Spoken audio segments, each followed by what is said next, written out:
Assalamualaikum warahmatullahi wabarakatuh. Perkenalkan, saya Irmawati dengan NIM 2111600062. Saya dari kelas TBI 3. Nah, adapun video ini saya buat untuk memenuhi tugas UTS mata kuliah Sejarah Sains dan Peradaban Islam dengan dosen pengampu Bapak Saifullah SPD MPD. Baiklah, pada kesempatan kali ini saya akan mempresentasikan 3 materi. Yang pertama itu definisi objek, metode, dan ruang lingkup sejarah sains dan peradaban Islam. Yang kedua, periodisasi perkembangan sains Islam. Dan yang ketiga, pencapaian peradaban Islam pada masa Khulafaur Rasyidin. Baiklah, untuk mengefisienkan waktu, langsung saja kita beralih ke materinya. Nah, yang pertama, definisi objek. Objek adalah sesuatu yang dijadikan sasaran, baik itu kajian, penelitian, pembicaraan, maupun pembahasan. Sedangkan objek sejarah yaitu apa yang dikaji, diteliti, dan dibahas dalam sejarah. Sebagai ilmu pengetahuan, sejarah tentunya mempunyai objek. Sedangkan menurut Pujawijaya dalam bukunya yang berjudul Pembimbing ke Arah Alam Filsafat, ia membagi objek menjadi 2 macam, yaitu yang pertama, objek material. Objek material merupakan bahan penyelidikan suatu ilmu pengetahuan. Ilmu pengetahuan dalam sebuah objek material bisa jadi sama dengan objek material ilmu pengetahuan yang lain. Atau objek material adalah bahan yang atau masalah yang dikaji atau menjadi sasaran pembicaraan atau penyelidikan dari sumber sejarah peradaban Islam. Menurut Rasul Ja'farian, objek sejarah antara lain kejayaan Islam pada masa Khulafaur Rasyidin sampai runtuhnya dinasti Marwaniyah. Yang kedua, objek formal. Objek formal dapat dipahami sebagai objek khas atau bentuk sudut pandang yang tertentu yang menentukan dan metode yang dipakai atas objek material yang sedemikian khas sehingga mengkhususkan bidang kegiatan yang bersangkutan. Dengan kata lain, bahwa objek formal adalah suatu tinjauan dari penyelidikan atau pembahasan dari sejarah peradaban Islam. Nah, selanjutnya definisi metode. Menurut etimologi, metode berasal dari bahasa Yunani yaitu meta yang berarti sepanjang dan hodos yang berarti jalan. Jadi, metode adalah suatu ilmu tentang cara atau langkah yang ditempuh dalam suatu disiplin tertentu untuk mencapai tujuan tertentu. Metode berarti ilmu atau cara penyampaian sesuatu kepada orang lain. Metode juga disebut pengajaran atau penelitian. Metode cara adalah proses menguji dan menganalisis secara kritis rekaman dan peninggalan masa lampau. Rekonstruksi yang imajinatif dari masa lampau berdasarkan data yang diperoleh dengan menempuh proses itu disebut historiografi atau penulisan sejarah. Nah, selanjutnya definisi ruang lingkup.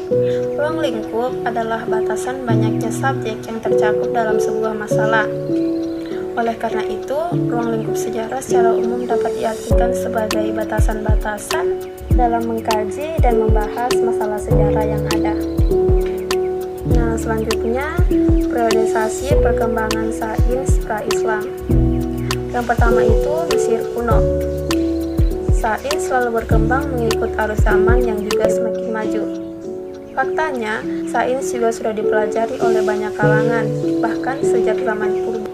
Di zaman kuno juga sudah banyak penemuan sains yang berpengaruh di dunia dan masih dikembangkan sebagai bagian dari ilmu pengetahuan hingga saat ini.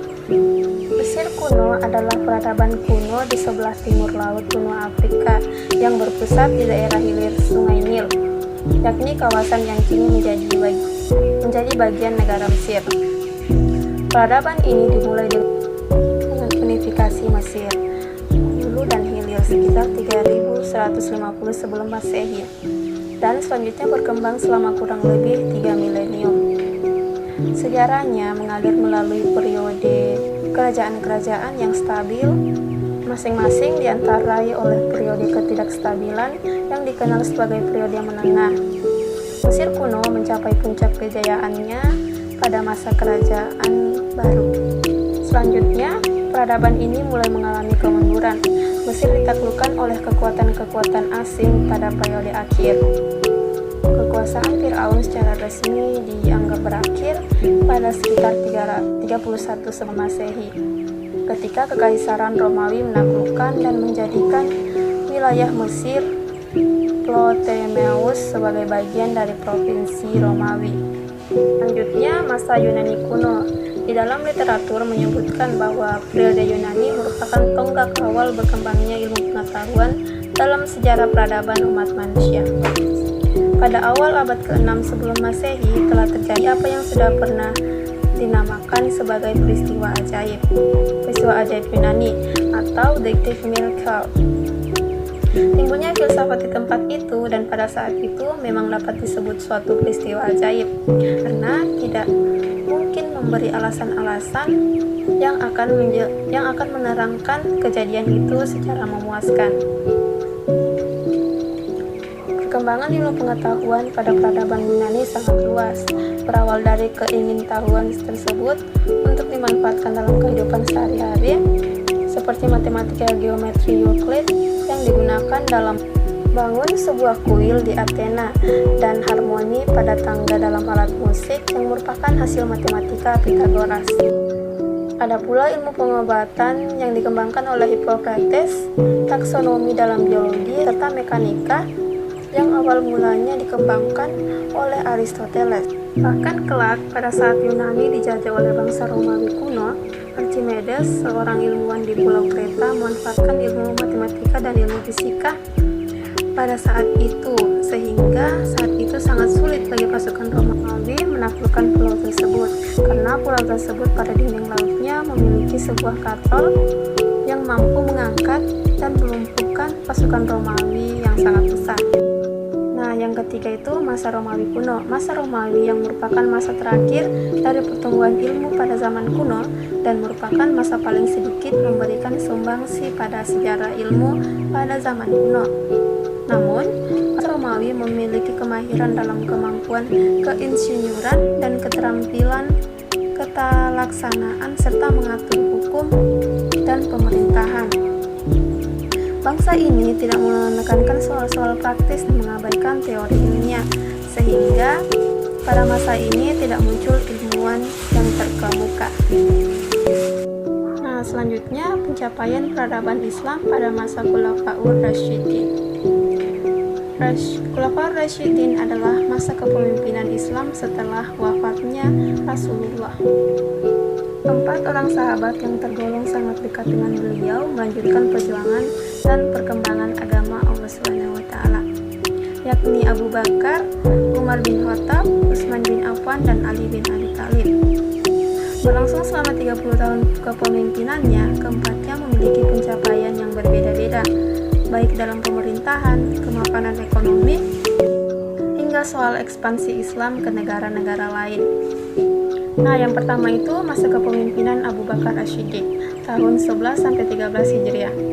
Selama 2 tahun 3 bulan kepemimpinan Abu Bakar, beberapa pencapaian yang didapat diantaranya yang pertama, menanamkan budaya musyawarah dalam menyikapi suatu masalah.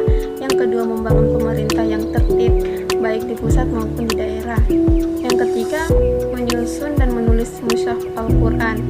Dan yang keempat, memberantas nabi palsu Musailamah Al-Kadzab. Nah, yang kedua itu masa kepemimpinan Umar bin Khattab tahun 13 sampai 23 Hijriah. Adapun pencapaiannya antara lain yang pertama, meluasnya daerah ekspansi Islam ke beberapa wilayah seperti Suriah, Mesir, dan Persia. Yang kedua, mencanangkan kepengurusan administrasi negara yang terdiri dari khalifah, wali atau gubernur, dan dewan-dewan negara. Yang ketiga, mendirikan Baitul Mal atau lembaga keuangan negara. Yang keempat, mendirikan percetakan mata uang. Nah, masa kepemimpinan yang ketiga itu adalah masa kepemimpinan Utsman bin Affan tahun 23 sampai 36 Hijriah.